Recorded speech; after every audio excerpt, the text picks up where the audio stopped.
Hello friends, dream ideal classes में आप सभी का स्वागत है। तो आज हम लोग पढ़ने वाले हैं यूक्लिड विभाजन एलोगरिथम विधि द्वारा एचसीएफ निकालना सीखेंगे, है ना। लेकिन उससे पहले अगर आपने चैनल को सब्सक्राइब नहीं किया है तो कृपया करके चैनल को सब्सक्राइब कर ले और बेल के घंटी को दबा दें ताकि आगे आने वाली वीडियो का आप फ़ायदा उठा सकें, आपके पास नोटिफिकेशन जा सके। तो आज हम लोग देखेंगे क्या है यूक्लिड विभाजन एल्गोरिथम विधि से एचसीएफ निकालना है। क्वेश्चन क्या है हमारा 135 और 225। तो इतना ध्यान रखना है कि जब भी यूक्लिड विभाजन से एचसीएफ निकालना हो तो अलग कहीं रफ में पहले भाग विधि से बना लेते हैं। तो उसके लिए क्या करेंगे, छोटा वाला संख्या से बड़ा वाला में भाग करेंगे, है ना। यानी कि 135 से भाग देंगे अलग कहीं 225 में, तो 135 से कम 135, ये हमारा घटेगा तो 5 में से 5 घटा 0 है, इसको दिया 12, 12 में से 3 घटा तो 9, है ना। अब आ जाएगा 135 भाज्य के रूप में, किसके रूप में, भाज्य के रूप में, यानी कब इसमें भागा दिया जाएगा तो 90 कम 90। अब घटेगा तो हमारा 5 और फिर 13 में से 9 घटा 4, अब 90 आ जाएगा यहाँ पे भाज्य के रूप में, इसमें भाग देंगे तो 45 दूना 90, पूरा पूरा कट गया, शेष क्या हो गया हमारा 0, पूरा पूरा कट गया यानी शेष 0। तो इसको हम बना रहे हैं यानी कि हल कर रहे हैं, तो लिखेंगे हल। यूक्लिड विभाजन प्रमेयिका से, ठीक है। तो यूक्लिड विभाजन प्रमेयिका का फॉर्मूला क्या होता है, इसके लिए फॉर्मूला याद रखना है। फॉर्मूला होता है ए बराबर बी क्यू प्लस आर। ए किसको कहते हैं, तो जिस संख्या में भाग दिया जाता है इसको ए कहते हैं हमेशा, और जिस संख्या से भाग देंगे इसको बी कहते हैं। जो भागफल रहता है इसको क्यू कहते हैं और जो शेष होता है हमारा आर कहलाता है ना। तो ए कितना है, किसमें भाग दिया 225 से, तो हमारा ए हो जाएगा एक जगह पर 225 और बी कितना हो जाएगा तो 135 और फिर गुना क्यू, क्यू कितना हो जाएगा एक, कितना हो जाएगा तो एक अपन शेष यानी कि आर कितना हो जाएगा 90। अब क्या हुआ, अब 135 चला गया भाज्य के रूप में यानी कि इसमें भागा दिया जा रहा है, तो 135 हमारा क्या हो जाएगा ए। तो जब 135 ए हो जाएगा तो किससे भागा दे रहे हैं 90 से, यानी कि बी हमारा हो जाएगा 90। अब गुना क्यू, क्यू की जगह पर 1 अपन शेष यानी कि इस बार शेष क्या है 45, तो शेष हो गया 45। फिर अब क्या हुआ, अब 90 में भाग दे रहे हैं यानी कि ए हमारा कौन हो जाएगा 90।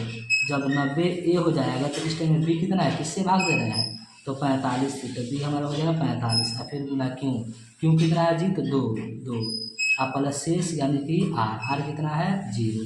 अब देखा जाए तो हमारा एचसीएफ कितना हो जाएगा, तो 45 इसमें भी है 45 इसमें भी है और 45 गुना 90 यानी कि सब में 45 मिल रहा है, तो हमारा एचसीएफ क्या हो जाएगा 45 ही हो जाएगा आंसर। अब इसी का दूसरा क्वेश्चन देखते हैं। दूसरा क्वेश्चन में कह रहा है क्या चीज़ कि 196 और 38 तो इसको हल करेंगे, है ना। तो इसके लिए क्या करेंगे, अलग कहीं फिर रफ में 196 से भाग देंगे कितना में 38 तो ये हो जाएगा 195 बार में पूरा पूरा कट जाएगा, आ जाएगा 38 पूरा पूरा कट गया। ये फर्स्ट बार में शेष इसका 0 आ गया, तो इसको सजाना होगा तो क्या लिखेंगे, यूक्लिड विभाजन प्रमेयिका से। फिर फार्मूला क्या होता है, फार्मूला तो ए बराबर बी क्यू प्लस आर। ए कितना है हमारा तो 38 तो बी कितना है, किससे भाग दे रहा है तो 196 से, और फिर गुना क्यू, क्यू कितना है हमारा तो 195, शेष कितना है पूरा पूरा कट गया यानी कि 0। तो हमारा एचसीएफ क्या हो जाएगा, एचसीएफ बराबर किस चीज़ से कटा है भाग देने पे तो 196 से, एचसीएफ हमारा हो जाएगा 196, ये हो गया आंसर। इसी का मान के चलिए हमको कौन पढ़ाना है, दूसरा अगर, ठीक है।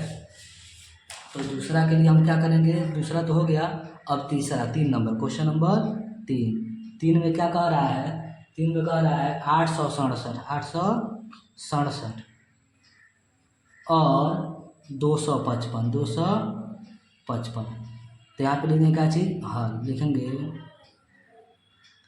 यूक्लिड विभाजन प्रमेयिका से, है ना। और फिर क्या करेंगे, रफ में अलग कहीं छोटा वाला संख्या से बड़ा वाला में भाग देंगे, यानी कि 255 से क्या करेंगे, भाग देंगे 867 में। तो जब 255 से भाग देंगे 867 में तो 3 बार में हमारा भाग जाएगा, कितना बार में, 3 बार में। ये आ जाएगा 765, यानी कि 255 3 765 घटेगा तो हमारा हो जाएगा 7 में से 5 घटा 2, 6 में से 6 घटा 0, फिर उसके बाद 8 में से 7 घटा 1। अब 2 से भाग दे रहे थे लेकिन अब ये आ जाएगा भाज्य के रूप में, अब इसमें भाग लगेगा, है ना। 255 हमारा भाज्य हो जाएगा। तो 102 दूना कितना होता है, तो 204। अब क्या करेंगे, 5 में से 4 घटा 1, फिर 5 में से 0 घटा 5 और 2 2 कट गया, है ना। अब 102 आ जाएगा भाज्य के रूप में, यानी इसमें अब भाग दिया जाएगा। तो 51 दूना कितना होता है, तो 102। पूरा पूरा कट गया, किस चीज़ से भाग देने पर कटा है, 51 से। पूरा पूरा कट गया यानी कि शेष हो गया हमारा 0। अब क्या करेंगे, इसको सजाएंगे। फॉर्मूला हमारा क्या होता है यूक्लिड विभाजन प्रमेयिका का, तो फॉर्मूला होता है a बराबर BQ प्लस R, है ना। तो इसके लिए क्या करेंगे, किसी में भागा दिया रहा है तो 867 में, 867 हमारा a है, 867 a है। जब 867 a है, इस टाइम में किससे भाग दे रहे हैं, 255 से, तो b हमारा कौन हो जाएगा, 255। और फिर गुना क्यों, कितना बार भाग दिया है, 3 बार में, तो ये हो जाएगा हमारा 3। और फिर प्लस शेष यानी कि r, तो r कितना है, 102। अब क्या करेंगे, अब 255 में भागा दिया जा रहा है ना, तो अब हमारा a 255 हो जाएगा। तो जब a हो जाएगा 255, है ना, तो इस टाइम में b कितना है, किससे भाग दे रहे हैं, तो 102 से, तो 102। अब गुना क्यों कितना है, तो 2। अब प्लस शेष कितना है, तो शेष है हमारा 51, है ना। अब क्या हुआ, 102 में भागा दिया जा रहा है, तो अब हमारा हो जाएगा 102 भाज्य, है ना। जब 102 भाज्य हो जाएगा, इसमें भाजक यानी कि b कितना है, तो ये है 51, है ना। और फिर उसके बाद गुना क्यों, क्यों कितना बार हम दिए, 2। और फिर प्लस शेष क्या बचा है, कुछ नहीं मतलब 0। अब क्या हो जाएगा, देखा जाए तो इसमें भी 51 है, इसमें भी 51 है, और 51 दूना कितना होता है, 102, यानी कि सब में क्या मिल रहा है, 51। तो हमारा HCF कितना हो जाएगा, HCF बराबर 51 ही हो जाएगा आंसर।